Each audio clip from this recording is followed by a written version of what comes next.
अभी तक जो बात कर रहे थे ठीक कैसे हों, आखिरी बात, आखिरी 5 मिनट और ठीक कैसे रहें।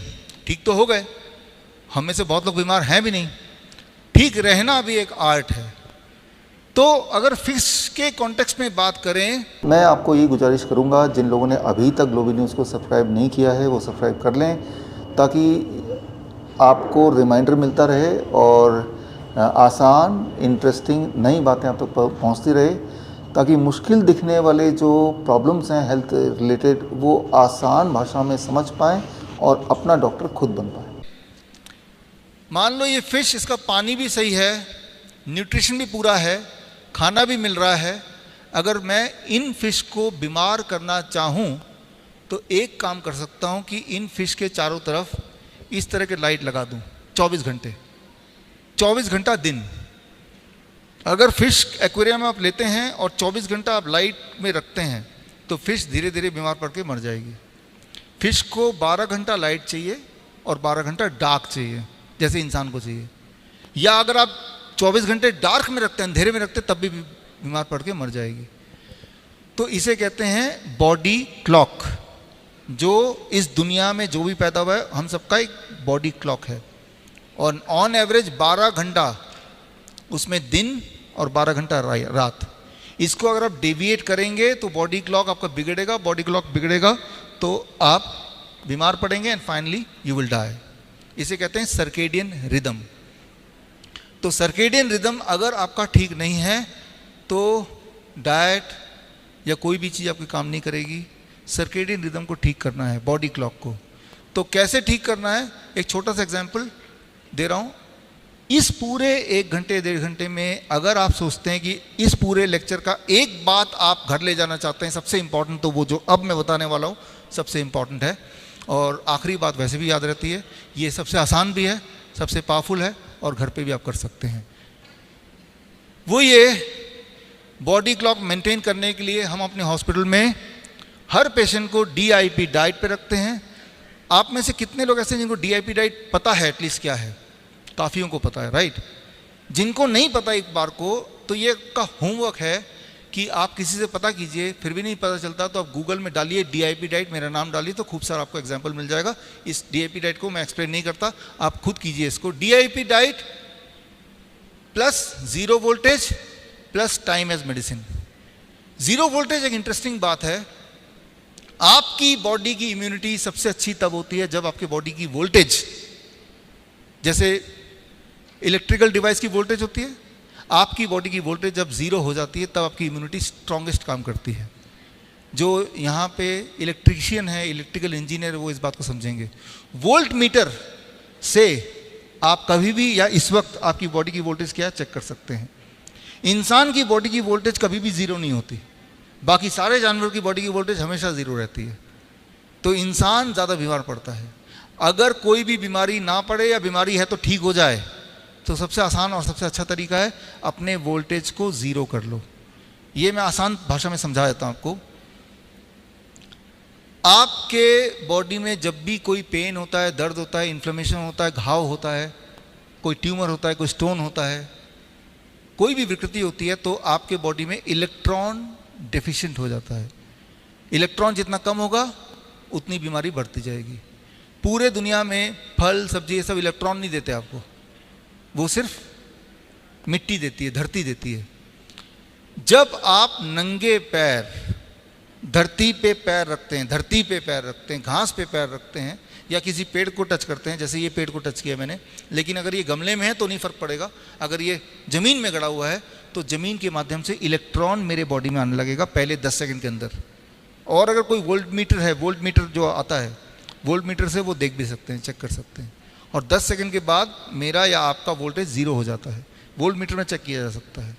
और अगर ऐसा ही आप करते रहें, जो डिप्रेशन के पेशेंट हैं, अगर 40 मिनट तक वो नंगे पैर खड़े रहें, उनका डिप्रेशन, उनका गुस्सा, उनकी जो अनसर्टेनिटी वो कम होने लगती है।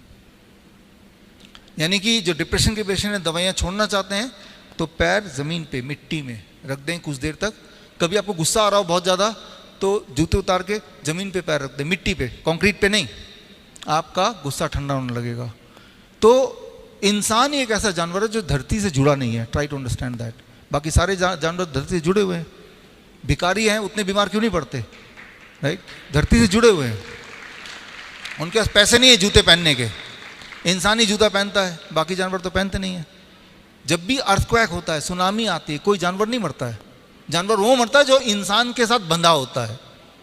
बाकी एनिमल अर्थक्वेक से थोड़े समय पहले भाग जाते हैं वहाँ से, कीड़े मकोड़े भी भाग जाते हैं, क्योंकि सुनामी, अर्थक्वेक ये सब आने से पहले धरती से जो इलेक्ट्रॉन आता है वो रिदमिक नहीं होता, तो वो एहसास में अजीबोगरीब लगता है, तो उससे बचने के लिए एनिमल्स खिसकने लगते हैं, अपना लोकेशन चेंज कर देते हैं।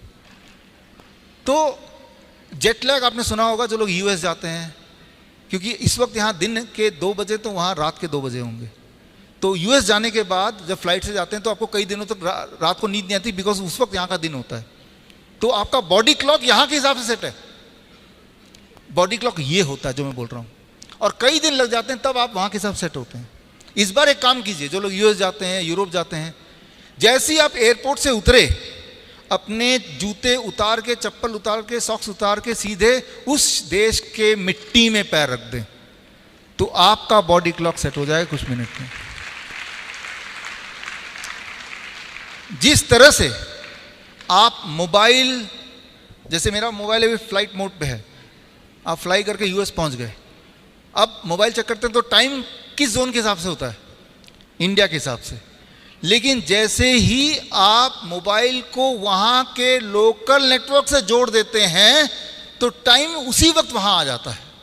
ठीक उसी तरह से जैसे अपने बॉडी को वहाँ के जियोमैग्नेटिक नेटवर्क से जोड़ देंगे, आपका बॉडी क्लॉक वहीं चेंज हो जाएगा, है कि नहीं? तो ये इंपॉर्टेंस है धरती से जुड़ने का। सिर्फ तभी नहीं जब आप किसी और देश में जा रहे हैं, हर दिन अपनी धरती से जुड़ने का भी यही इंपॉर्टेंस है। हर दिन जुड़ना है, कम से कम 20 मिनट तो जुड़ना ही है। इसे हम बोलते हैं जीरो वोल्टेज, राइट? हम अपने हॉस्पिटल में हर पेशेंट को कम से कम धरती से जोड़ के रखते हैं 10 घंटे। ऐसा नहीं कि 10 घंटे बाहर छोड़ दिए, बाहर आना 10 घंटे बाद आना अंदर, ऐसा नहीं। उसके लिए हमने बेडशीट्स बनाई हैं, एक मैकेनिज्म बनाया है, आप सीख सकते हैं। सीखने के लिए ये किताब है cure@0volt, ये भी bishrup.com/ebook से फ्री डाउनलोड है। देना बहुत कुछ है, आज सारी चीज़ एक्सप्लेन करें कई दिन लग जाएंगे, इसलिए कुछ चीज़ें मैंने आपके लिए होमवर्क के लिए छोड़ा है। अब एक आखिरी बात जो मैं बोल रहा था, सबसे इंपॉर्टेंट बात, सबसे आसान, सबसे इंपॉर्टेंट, टाइम एज मेडिसिन। अपने बॉडी क्लॉक को ठीक करने का, अपने पेन को ठीक करने का, ब्लड शुगर को नीचे करने का, ब्लड प्रेशर को नीचे करने का, मोटे लोग हैं पतले होने का, पेट ज़्यादा है तो कम करने का, जिनके पेट में अलग तरह की दिक्कतें हैं, चाहे वो कॉन्स्टिपेशन एक्सेट्रा है, ठीक होने का तरीका आप में से उन लोगों के लिए जो DIP डाइट फॉलो नहीं करना चाहते, मेहनत नहीं करना चाहते, कुछ करना ही नहीं चाहते, बेसिकली उनको भी ठीक होने का थोड़ा बहुत तो हक है। तो वो लोग क्या करेंगे, अब मैं जो बताने जा रहा हूँ, this last 2 minutes, it's called time as medicine. Time as medicine इतना जो यहाँ पे रिसर्च पेपर है, समझ लीजिए आप, सुबह 10 AM टू शाम के 6 PM, ये 8 घंटे के ब्रैकेट में ही आपको खाना है। क्या खाना है, कितना खाना है, इसके बीच में कब खाना है, वो आपके ऊपर है। मैं खाने को बदलने नहीं बोल रहा, जो अब तक खाया वही खाइए, जितना खाना है उसे डबल खाना है तो वो खाइए। मैं सिर्फ टाइम को कम कर दिया, 8 आवर ब्रैकेट। जो हमारे कैंसर पेशेंट्स हैं रियल वाले, उनका जो टाइम ऑफ ईटिंग जैसे ही हम 8 घंटे के ब्रैकेट में कर देते हैं, यानी कि 16 घंटे फास्टिंग हो गया ना, अपने आप उनका पेन कम होने लगता है, अपने आप उनका ट्यूमर कम होने लगता है, अपने आप उनकी एनर्जी बढ़ जाती है, अपने आप उनकी ताकत बढ़ जाती है, सभी की। टाइम एज मेडिसिन, अपने आप उनका इंसुलिन छूटने लगता है जो इंसुलिन डिपेंडेंट है, 1 हफ्ते में, 10 दिन में, 15 दिन में, टाइम एज मेडिसिन। तो जो लोग बुरी तरह से डेस्परेटली ठीक होना चाहते हैं तो एक चैलेंज कर सकते हैं, 15 दिन के लिए 8 घंटे के ब्रैकेट में ही खाना है। क्या खाना है, कितना खाना है, आपके ऊपर है। शाम के 6 बजे के बाद कुछ भी नहीं खाएंगे। 15 दिन बीत गए, थोड़ी फ्लेक्सिबिलिटी दे रहा हूँ, 10 घंटे के ब्रैकेट में, यानी कि 8 AM टू 6 PM के बीच में खाना है। 1 महीना बीत गया टोटल, अब 12 घंटे, 8 AM टू 8 PM, 12 घंटे खाना है और 12 घंटे नहीं खाना है। ये लाइफ लॉन्ग चलेगा। अगर आप यही एक बदलाव कर लेते हैं जो मैंने पिछले 2 मिनट में बताया, तो इसी से आप देखेंगे 90% चीज़ें आपकी अगले 1-1.5 महीने में ठीक होने लगेंगी, इसी एक चीज़ से सिर्फ, only one thing, time as medicine. इसके रेफरेंसेस आप देखना चाहते हैं, ये रेफरेंसेस हैं, ये रेफरेंसेस हैं, और रेफरेंस देखना चाहते हैं तो जो कैंसर वाली बुक में रेफरेंस ही रेफरेंस है। इससे सबसे बड़ा रेफरेंस वो होगा जो बदलाव आप अपने ऊपर देखेंगे। और मैं ये नहीं बोल रहा हूँ कि आपको 3 महीना या 1 महीना वेट करना पड़ेगा, पहले दिन से ही, यानी कि आप डिसाइड कीजिए कल से करेंगे, देखते हैं, सुबह 10 बजे से खाना शुरू करेंगे, शाम के 6 बजे तक खाएंगे, उसके बाद नहीं खाएंगे। कल से ही बीपी, शुगर, जो दवाइयाँ लेते हैं मैं उनकी बात कर रहा हूँ, या जिनको दर्द होता है, या जिनको अर्थराइटिस का पेन है, जॉइंट का पेन है, कमज़ोरी है, एंजाइना है, कल से ही थोड़ा आप देखेंगे उसमें इम्प्रूवमेंट दिखेगी, ठीक होने लगेगा। एक दिन में ही आपको असर दिखेगा, टाइम एज मेडिसिन, राइट। तो आप इसको यूज़ करें, और हमेशा कंक्लूड कर रहा हूँ मैं, याद रखें कि आप कहीं नकली पेशेंट तो नहीं। अभी हमारे हॉस्पिटल में एक लेडी आई, भागी भागी आई, और भागी भागी आई तो हेल्दी ही होंगे, बोला कि डॉक्टर ने बोला मेरा हार्ट 50% ही काम कर रहा है। मैंने कहीं लिख के दिया? हाँ दिया है। मैंने देखा 50% इजेक्शन फ्रैक्शन का, देखिए लिखा तो है। तो मैंने कहा आपको कितना चाहिए? कहा कि 100 कर दो मेरा। अरे 100 अगर किसी का इजेक्शन फ्रैक्शन होगा, वो उसको मरना पड़ेगा, जिंदा इंसान का 100 नहीं हो सकता कभी। और 50% इजेक्शन फ्रैक्शन नॉर्मल है, हम सबको सभी का इतना ही है। तो लेकिन उसके दिमाग में क्या बैठ गया, मेरा हार्ट 50% काम कर रहा है, जबकि वो हार्ट नहीं, वो इजेक्शन फ्रैक्शन है जो 50 से 70% ही काम करता है इंसान का, उससे ऊपर काम किसी का भी नहीं करता है, राइट। तो मैं ये बोलना चाह रहा हूँ, ये मिसलीडिंग ट्रैप्स हैं। ठीक इसी तरह से GFR की किडनी देखो, GFR बता रहा है 3% काम कर रहा है। अगर वो 3% काम कर रहा है, फिर भी आप दौड़ पा रहे हैं, सारे काम दुनिया के कर पा रहे हैं, तो करने दो ना 3% काम, आप क्यों चिंता कर रहे हो उसकी। तो मैं ये बोलना चाह रहा हूँ कि अगर आप इस खेल के पीछे जाएंगे कि वो कैसे कैलकुलेट होता है, वो कैसे होता है, तो आपको समझ आ जाएगा कि these are all traps, nocebo effect create करती है। हेल्दी इंसान बार बार सोचता है कि 3%, जब ऐसा सोचेगा तो एक्चुअली उसका किडनी, एक्चुअली उसके हार्ट में बदलाव आएंगे, and he will convert into from a नकली पेशेंट टू असली पेशेंट। तो आप और हम मिलकर थोड़ी कोशिश करें तो हम असली पेशेंट को भी नकली पेशेंट में पहले कन्वर्ट करें, और नकली पेशेंट को नो पेशेंट में कन्वर्ट करें। तो मैं सोचता हूँ यही हमारे लिए योग होगा, यही हमारे लिए एक अच्छा काम होगा। तो खैर, thank you, thank you, thank you. और एक आखिरी बात, अभी हमारे हिम्स हॉस्पिटल में ये सब तो होता है, सिर्फ एक्यूप्रेशर, एक्यूपंक्चर नहीं होता है। आपके माध्यम से आप आज हमारे विटनेस हैं। डॉक्टर अंतिम जैन को मैं ये निवेदन करूंगा कि हमारे हिम्स हॉस्पिटल में भी आप अपनी टीम लगाएं और एक्यूप्रेशर, एक्यूपंक्चर भी शुरू करें। तो इसी के साथ आज यहीं पे समाप्त करते हैं। धन्यवाद, थैंक यू, थैंक यू।